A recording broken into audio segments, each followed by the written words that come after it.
Alright guys, so today I'm going to be wiring up these glow shift gauges that I also got out of the parts truck. Again, I can't really go wrong by using them.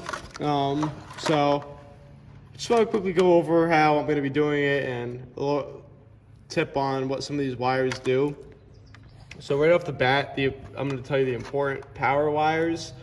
So orange can get tapped into any sort of, can get tapped into the dimmer on your dash. So when you dim your interior lights, the lights on the glow shift gauges will also get dim. And red is, this might get confused because it would have confused me. Red is not constant 12 volt. Red is switched 12 volt power. So you don't want to wire this red straight up to your battery because that's not, it needs to be switched 12 volt. So what is constant 12 volt is yellow. So that's why you see on these, it's got a yellow wire and then a buck connector into a red wire, which goes into this connection point for your battery. So yellow, constant 12 volt. And then you have your, this one's pretty simple. Black is just straight up ground, which can be at your battery as well. Or your, do whatever you want. But that's probably how I'll run these for now at least. Try to keep it as simple as possible to how it was wired previously because I know it works. Everything else, I'll go over when I'm actually close to wiring it. But green's gonna be coolant. Green's gonna be coolant. Again, once I actually get into wiring the separate gauges to the actual engine, I'll show you guys which wire goes to what, so stay tuned. All right guys, back with the 600 horsepower 7.3 project.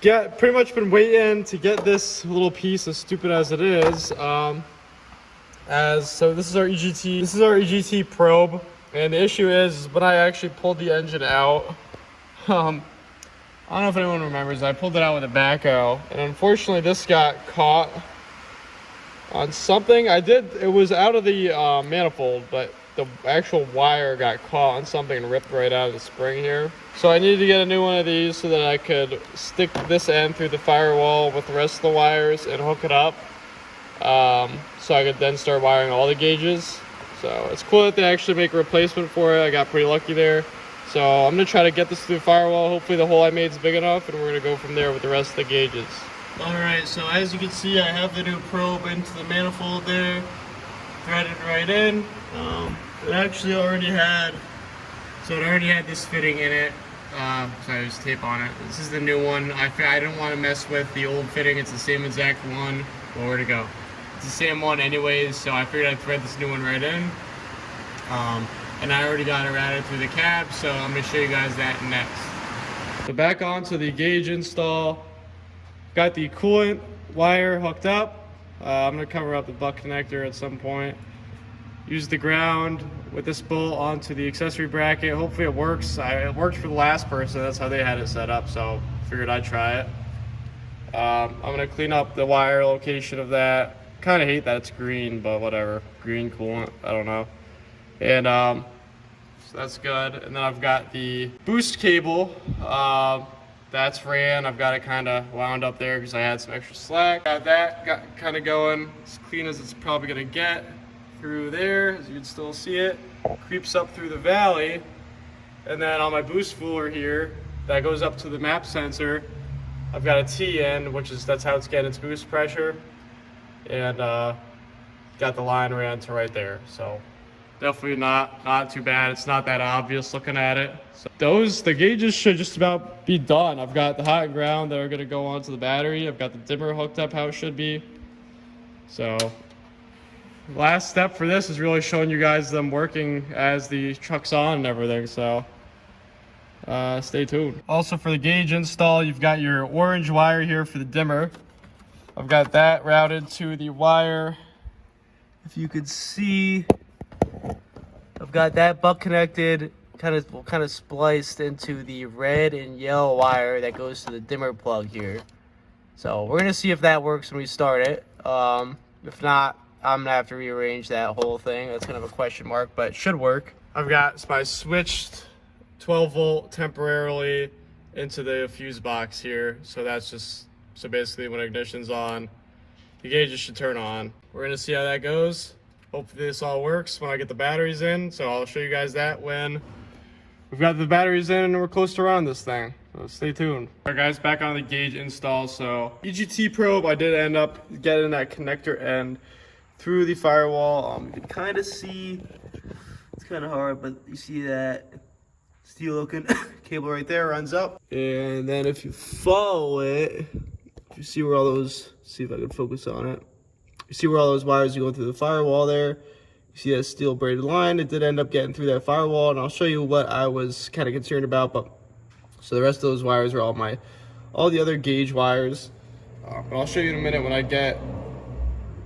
get into the cab exactly what I was concerned about there.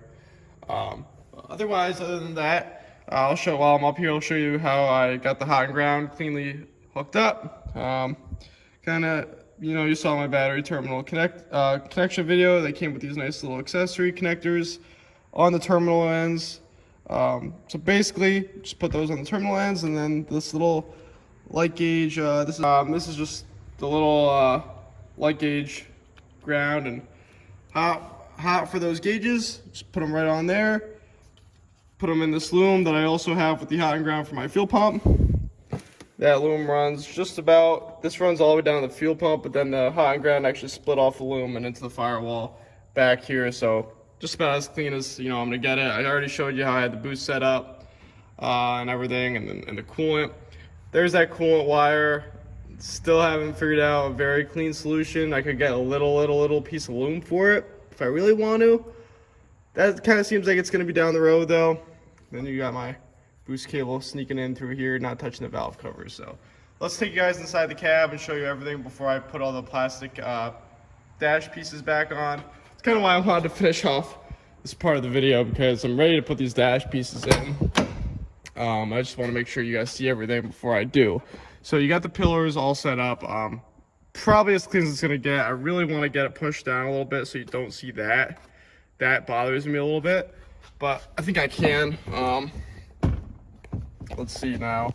So this is the connector I was concerned about. You see how thick it is getting it through the firewall? Just sneak in. So it connects here, and then the other side, the other side of this side you're looking at here goes up to the physical gauge itself. So I just need to wrap this up cleanly, and you could probably see the rest of my wires going through the firewall there, and those end up somehow sneaking up.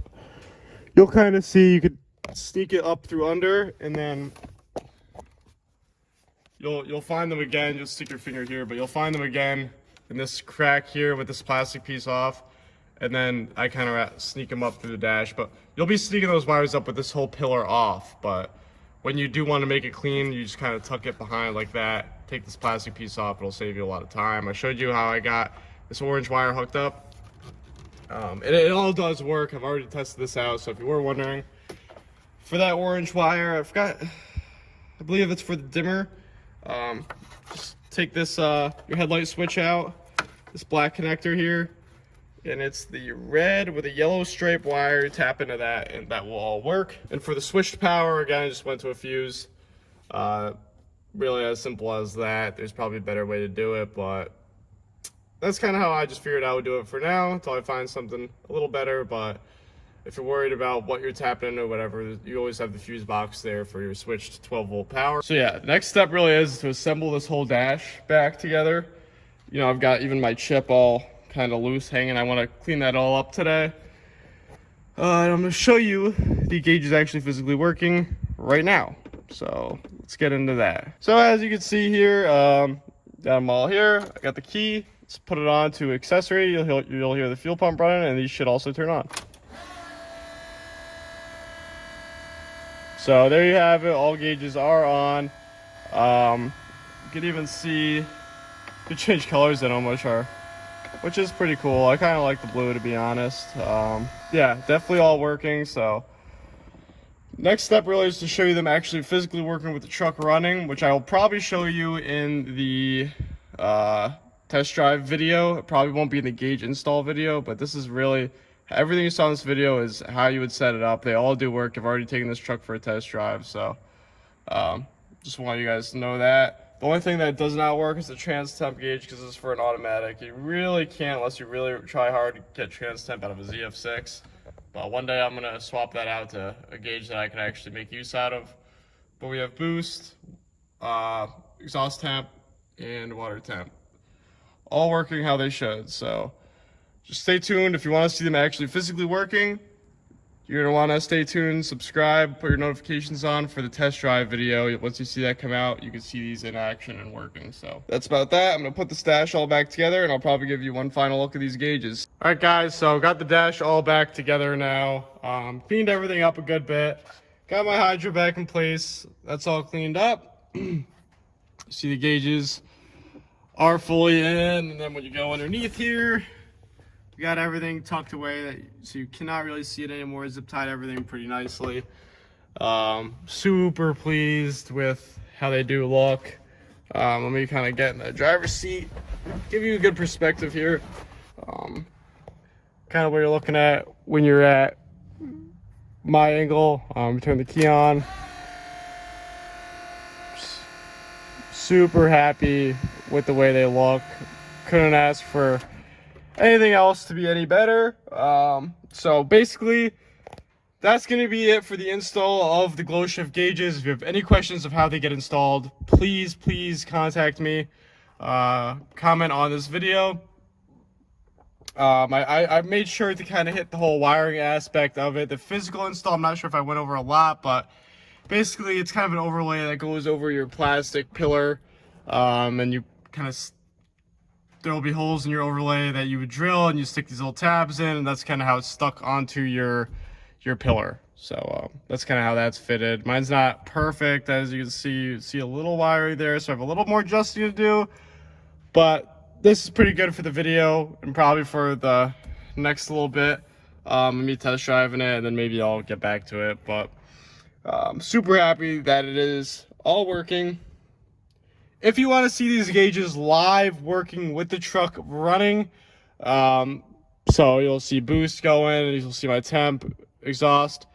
That's all going to be in my driving video of this truck. So make sure you're subscribed, and just look out for the test drive video of the 7.3 Shorty. So stay tuned. The rest of the full engine assembly video will be coming next week, so you're going to want to stay tuned for that. Thank you so much for watching.